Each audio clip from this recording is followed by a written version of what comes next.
The Detroit Pistons Summer League starts tomorrow, and Chaz Lanier has the most to gain of any Detroit Piston on the roster. We'll break it down. Today's episode, Locked On Pistons Podcast. Let's go.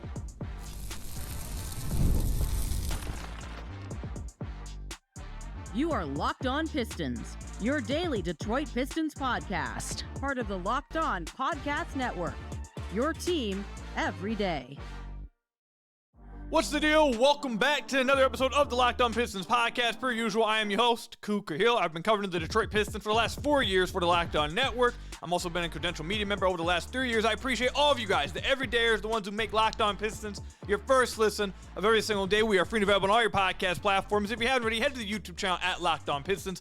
Hit that subscribe button or leave us a 5-star review on whatever podcast platform you're listening to this on. That's another great way to support the podcast. And today's episode is brought to you by Monarch Money. Take control of your finances with Monarch Money. Use code LOCKEDONNBA at monarchmoney.com for 50% off your first year. In today's episode, we'll be breaking down the in-season tournament. We just got the Pistons group for next year. I think it's a pretty winnable group, and I think it should be a good measuring stick to know where the Pistons are at next year, with especially some of the teams that are in there. We'll break it down a little bit later. And also, Jalen Duren shooting threes. We're getting a bunch of clips from him training, practicing, taking pull-up middies, taking threes. Is this something we should realistically expect to be a part of his game moving forward? We'll break it all down, but we're going to start with Summer League, which starts tomorrow. The Detroit Pistons will be taking on the New York Knicks tomorrow. I'm recording this on Thursday, so Friday they will have their first Summer League game against the New York Knicks. And let me know in the comment section down below or over on Twitter at Ku Khahil, what are you guys most looking forward to in Summer League? What player are you most interested in watching? What development do you want to see? Let me know all that. Again, comment section down below or over on Twitter at Ku Khahil. Now, there's a few things that I'm going to be watching for this Summer League with the Detroit Pistons, but I think there's one at the very top that nothing else even really comes close.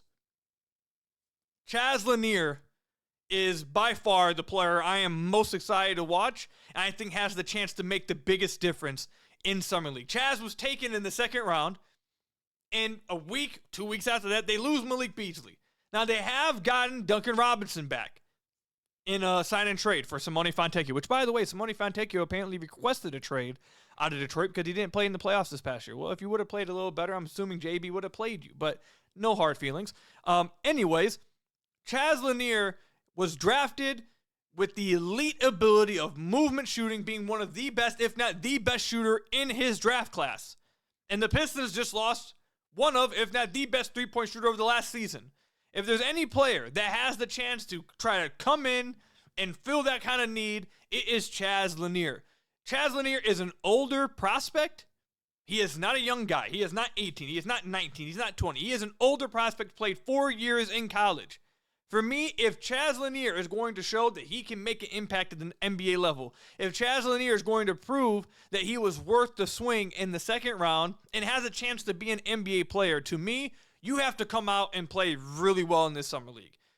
As an older prospect, you should be able to more than hold your own in the Summer League. I understand everyone likes to say, and it is true to a certain extent, obviously, that you don't want to read too much in the Summer League, good or bad. And again, that is true to a certain extent.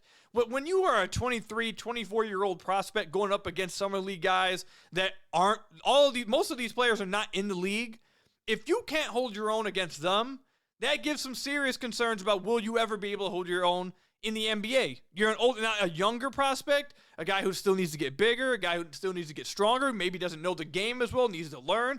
That's fine. Those guys are raw. But when you are an older, you're supposed to be a vet kind of, not a vet, but like a well-experienced player, a smart player, you should be able to go out in Summer League and hold your own. And if Chaz Lanier goes out there and he's shooting 40% from three, playing tremendous, shooting well from three, and playing really good defense, something he spoke about recently that he thinks he has to do to remain in the NBA in the future, and I think that is the truth. If he can go out there and just light it up from deep and play good defense, I think that will leave a good taste in all Pistons fans' mouths. I think everyone will feel a lot better about him moving forward, and who knows? Will Chaz be able to crack the lineup? Well, listen, if he can go out there and prove that he can be a 3-and-D guy, a movement three-point shooter who can play defense, those guys are valuable. Those guys are usable. especially when you just lost the best three-point shooter in the league this past year, or arguably one of the best in the league this past year, Malik Beasley. So I think Chaz Lanier has easily the most to gain here. Chaz is an older prospect. He has to play well here. You can't go out there in Summer League and struggle. It's not going to say great things about him if he goes out there and struggles as an older prospect in Summer League. Go out there, play well, dominate in Summer League. Don't need to go out there and score 30, but shoot 40%, 38% from deep on heavy volume, play good defense, and who knows, maybe in a few months, he gets a chance to crack the rotation. Maybe this puts a good thought or a good idea or gives a good impression to the coaching staff, to the front office, that maybe this guy might be able to play. Maybe he's able to fill in some of the missing stuff we left from Malik Beasley. I think Chaz Lanier has the most to gain by far, and he's who I'm most looking forward to watch. He has to be able to hold his own in this Summer League. The next player, obviously, I think most people will be watching for. I know Ron Holland's playing, but he's not up on my list. It's Bobi Klintman. The Pistons do not have a backup four on this roster right now. They just don't have a four. Now, Bobi is a four, but he did not play at all this past year. Didn't have the greatest season in G League either. Didn't look the best in his limited minutes during the season in garbage time either. Bobi was the Pistons' second, or Trajan's second pick he's made. He needs to come out here in Summer League and look a lot better. And the same thing for Chaz. He needs to come out here and look like an NBA player in Summer League. If the Pistons can have an in-house answer to their backup four issue, that would be fantastic. You don't have to go out and acquire a guy or give up assets. If you already have that guy in-house and he's developing and you trust him, that would be huge. So to me, yes, while Summer League, you don't want to read too much into it. If they go out and play super well, no one's coming out and saying they're a superstar. But I do think guys who are older, especially a guy who's in his second year like Bobi Klintman, if he comes out and he struggles and he doesn't look comfortable, that's not saying great things about his future in the NBA. Now, if he comes out and plays well, that doesn't say he guaranteed is going to be an NBA rotation player, but you feel like, okay, there's a chance. There's a chance there. So I'm watching to see if Bobi can play well, if he can make some open shots, if he can play defense, keep the ball moving. I know he tried to do a lot of ball handling in the G League, and that didn't go the best. I'm interested to see, does he try to do a lot of that ball handling during the Summer League? Is it something he's continued to work on, believes he can do? I'm just interested to see everything about him in the Summer League and for him to prove that he could be an option come preseason, come training camp for the Pistons' lack of a backup four if, knock on wood, Tobias Harris were to go down. And then obviously we wrap it up with Ron Holland. Ron Holland's going to play. I don't think he plays more than one game. I wouldn't be surprised if he just played one half. Like, I'm kind of shocked he's even playing, to be honest, because he was a rookie who played in the playoffs. But in the time that we do get to see Ron, I would like to see Ron just work on things or do things that he's not good at. If I was Ron, I would be out here only doing things that I'm not good at. I'd be taking threes. I'd be taking pull-up jumpers. I'd be driving with the intent to find an open player. I already know I can drive and finish. I already know I can drive and dunk on guys. I know I can drive and draw a foul and finish over guys. I know I can do all of that. But let me go out there and drive with the intent to read the defense and play make. Let me take some more threes. Let me take some more pull-up jumpers. Let me work on those facets of my game in the most, probably the best, like, I would say Summer League probably is the best, like, 5-on-5 live game experience they'll get in the summer. I know some of the pickup games, the what is it, Rico Hines, I know those get pretty intense, but I'd have to assume that Summer League probably is it's probably the closest to legit 5-on-5 play that a lot of these guys are going to get. So why not use this time to practice and experiment with it in this atmosphere? So that's what I'd expect from Ron. I don't want to really see Ron come out here and just take layup after layup after layup on drives, because I know he can do that already. I'd like to see you focus on what you can't do and try to use it in a live atmosphere. So let me know, comment section down below, or over on Twitter at Ku Khahil. What are you guys most looking forward to from Summer League? Tomorrow we will have an episode after Summer League on Friday, after recapping it, and then I will have a breakdown on my Substack, breaking down the good or the bad that we saw from the Summer League from these three players that I just mentioned. But yeah, again, like I said, let me know how you guys feel about it. Comment section down below or over on Twitter at Ku Khahil. Coming up, the Detroit Pistons group, I think they're Group B, right? Group B for the in-season tournament has been revealed. I believe they should feel like they can win this and it should be a really good measuring stick for where they are next season. We'll break down who's in this group and why the Pistons have such a good chance, in my opinion, coming up. Ever wish managing your money felt easier? With Monarch Money, it can. Whether you're growing your savings or planning a big purchase, Monarch puts you in the driver's seat. It's like having your own personal CFO, giving you full visibility and control over your finances. Monarch Money is more than just a budgeting app. It's a complete financial command center. You can track all your accounts, investments, and spending in one place. So in addition to managing your money, you're also building wealth. Have you ever looked at your spending and been surprised by how fast it ends up to delivery food services that you're using, just how much you're spending on it? For me, once I got Monarch Money, I realized just how much I'm using DoorDash, how much I'm using these Uber Eats, all this stuff. I'm like, dude, I got to go to the grocery store. I got to stop spending so much on this delivery stuff. It's killing me. And that's the kind of thing you can do over at Monarch Money. Take control of your finances with Monarch Money. Use code LOCKEDONNBA at monarchmoney.com for 50% off your first year. That's monarchmoney.com. Code LOCKEDONNBA for half off your first year with Monarch Money. So I want to thank you guys again for making Locked On Pistons your first listen of every single day. We're free and available on all your podcast platforms. If you haven't already, head to the YouTube channel at Locked On Pistons. Hit that subscribe button or leave us a 5-star review on whatever podcast platform you're listening to this on. That's another great way to support the podcast. Before we get into the Pistons in-season tourney grouping and why I feel like they have a good chance to make it out of their group, there was a picture posted today. Pistons Talk tweeted it out. I don't know where he got it from. I'm assuming it's from an Instagram post or something. But it's a picture of Asar and Amen at one of their basketball camps in California. Asar definitely looks bigger, 100%. Asar looks a lot bigger. His chest looks a lot bigger. Shoulders look a lot bigger. Looks way stronger. I looked it up on Basketball Reference, how much they say he weighs. Now, I know they lie a lot of times. Like, for example, like I think there was a player on the Pistons they had at 205 for like 4 years, and he was very clearly not 205. So it's hard to trust the weight that they say that they are. But it says that he's 205. I definitely think he's going to be around it looks like he's around 215. That's why I would say 213, 215 is what it looks like to me. I think that's a good weight for him to be playing. I think this is a good size. He looks a lot stronger. So it's not too. I know I mentioned that I was worried about him bulking up too much. This is what we were talking about on the podcast the other day. He just looks stronger. He doesn't look like he just got super wide and all of a sudden he's trying to get super bulky. He just looks a lot stronger, a lot more filled in, and just stronger. So I think this will be good for him. He's been working hard. Also, there's a lot of people that were saying like they couldn't tell which one is Asar and which one is Amen. Let me tell you guys right now. Quickest way to figure out which one. First of all, I can just kind of look at the picture and kind of tell the difference between them now. I've seen Asar a few times now in person. Obviously, I got to interview him a few times. But like the quickest way to like tell the difference between these guys, Amen has a much more defined jawline and has more of like a box head shape. It's a lot more defined. Whereas Asar is not nearly as defined. That's the quickest way. I figure out the difference between the two. Quickly, just look at their jawline. Like, look at their head shape and look at their jawline. Amen's is very defined. Asar's is not.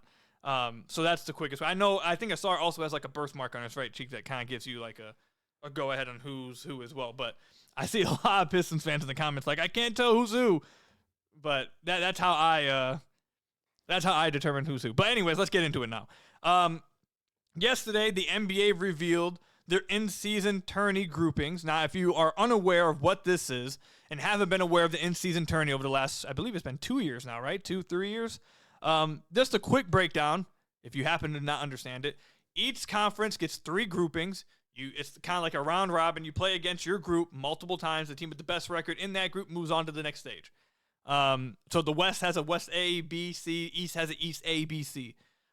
Each group has 5 teams in it. Now, it sounds like they might be adding 2 teams to the NBA next season, or next off season. So I wonder how they do it here. It would have to be like 5-5-6, right? Or maybe they just split. Maybe they make 4 groupings. Who knows? Make 4 groupings of 4. Either way, that's just random thought that came to my mind. The Pistons are in Group B, and in their group are the Boston Celtics, the Pistons, the Orlando Magic, the Brooklyn Nets, and the Philadelphia 76ers. Now, last year, the Pistons were in a group with the Indiana Pacers, the Bulls, and the Bucks. I'm forgetting, I think the fifth one was Toronto. I could be wrong about Toronto, but I'm sure about the other ones. And the Pistons beat the Pacers, and they got pretty far, and ended up playing the Bucks in the finale for their grouping. Now, they got blitzed by the Bucks, but they played well in the groupings. They beat Indiana, who was in the finals this year. Coming into this year, the Pistons are expecting their young guys to get better. They're coming off a season where they just won 2 playoff games. They're coming off a season where a lot of fans have expectations that they're going to take another step. I think this is a perfect grouping for Pistons fans to get an idea of where this team's at. I am very happy with this grouping. Now, I see some people have already said this looks like it could be a pretty tough grouping. One, I don't know if it's going to be that tough. Like, Brooklyn's not going to be good.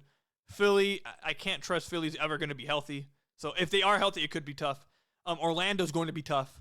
And Boston, you always got to respect. But as of right now, I just don't know how good their roster actually is going to be. But the reason why I believe that this is such a good grouping for the Detroit Pistons, and it's not just good for the fans, but good for the team to measure themselves up and see where they're at. And I believe it's like end of November, early December is when these games take place. Beginning at the end of October through November 28th, and then they have like the tourney games actually happen in December. It's a good grouping to me because there's competition here. You're not just in a group of softballs. Like, for example, Group C, I feel like the Knicks got it super easy here. Like, the Knicks have the Bulls, who I don't think are going to be good, the Heat, who I don't think are going to be good, and the Hornets, who I don't think are going to be good, all in their group. And the Bucks, who knows what the Bucks are. Like, that group is too easy. Like, if the Knicks come out of that, it's not some, revolution. It's like, oh, my God, you were tested so much, whatever, blah, blah. And I'm sure the Knicks probably don't care as much about the in-season tourney. But a team like the Pistons should. They should care about the in-season tourney. And if they were to come out of this group, it means they played well against the Orlando Magic, who are, I think, going to be a contender in the East, who just got Desmond Bane and has Paolo and has Franz and has all these players, Jalen Suggs. This really good team that hopefully will be healthy this year. I think everyone would like everyone to be healthy this year. If you come out of that, you got to feel good about yourself. Look, we measured up against the Orlando Magic. They're supposed to be everyone's contender darling. We played well. We came out of this. We should feel good about this matchup in the future. Boston, I understand that they're not where they were, but Boston will still have that level of respect that when you beat them, you feel like, okay, we did something. Especially as long as they still have Jaylen Brown, why am I all of a sudden, Joe Mazzulla, and whatever else they end up doing with their roster. I don't think they're done yet. They're trying to still trade Simons. We'll see what the team looks like. They still have Derek White. They're not going to be just a putrid team, but they're a good competition. They play the right way. The way they play will keep them competitive in a lot of games, and they have a really good coach. So, like, okay, you take out Boston, and I hope Philly's healthy. If Philly's healthy, then you know that you went through a Joel Embiid. You know you went through a Paul George, a Tyrese Maxey, a Jared McCain, Quinn Grimes, kind of like a really good team. I think that's where the Pistons are at now at their point in their team building. They don't want to just be given free lickings. They want to have some competition, play against these good teams, and see where they measure up. And especially for this to be happening like heading into December, like let's say the Pistons are playing super well and they come out of this group going into December. You have 2 months ahead of the deadline. You feel good. You probably feel like you don't have to make any moves.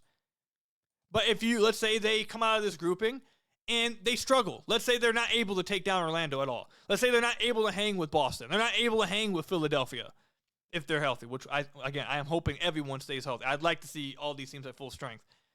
Let's say that happens and you're struggling and you go into December, you're at 500 or below 500 and you weren't able to hang with these good teams. Probably is a reason for that, obviously, and you probably feel like you're getting some answers heading into the deadline about where this team's at. I think this is the perfect measuring stick for this team. I think they can come out of it. I do think they can come. I think their biggest competition will be Orlando. But if we are to believe, if we are to have this hope that these young guys are going to take this step forward, if we're going to have this hope that Asar does take the step forward, that Ivy takes a step forward, that Duren takes the step forward, Cade remains this franchise player, and these vets that they brought in have some good impact on the team, you should feel like they should be on the same level as the Orlando Magic. If all those things, what people believe will happen, if those happen, you should be able to come out of this. You're not going against the Oklahoma City Thunder in this. You're not going against what I think would probably be a tougher matchup for the Pistons, the Cleveland Cavaliers. You're not going against the Houston Rockets in this grouping. I think most people are going to say the Magic will be the favorite, but the Pistons should feel like coming into this year, we can hang with the Magic. And if they do in this grouping, I think that will give you a great idea of where this team's at. So I'm really happy with this grouping. I would have been really frustrated if they were in this Group C one. I think this Group C one, New York's just going to wash everybody. Like, this Group C one is just, like, not good at all. Yeah, I understand the East isn't great, so maybe it was hard to give 3 groupings, like, real competition. Actually, Group A is fine. I think Group B has the most competition by far. Detroit, Boston, Orlando, and Philly, if they're healthy, by far the most competition. I'm happy the Pistons are in that one. So let me know, comment section down below or over on Twitter at Ku Khahil. Are you guys happy with this grouping the Pistons are in? And do you think they can come out of this grouping at the end of November and represent Group B, have a chance to move forward in the in-season tournament? Let me know, comment section down below or over on Twitter at Ku Khahil. Coming up, Jalen Duren, we're seeing him shoot a lot of threes in his practices and his training sessions this offseason. Is that something you should expect to be a part of his game in the future? We'll talk about it coming up.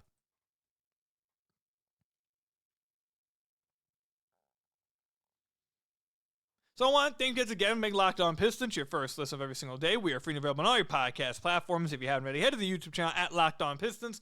Hit that subscribe button or leave us a 5-star review on whatever podcast platform you're listening to this on. That's another great way to support the podcast. You know that we're in the offseason. This is the biggest indicator that we are indeed in the offseason, and we're looking for something to talk about. We're looking for something to get hype about, and we're looking for something to believe in. Because we are now in the part of the offseason where we're getting clips of players doing stuff that we've never seen them do before, and we're asking ourselves, can they actually do it? There's been multiple clips that have come out from Jalen Duren, I think it was on his Instagram or his trainer's Instagram, of him taking pull-up threes, catch and shoot threes, pull-up middies.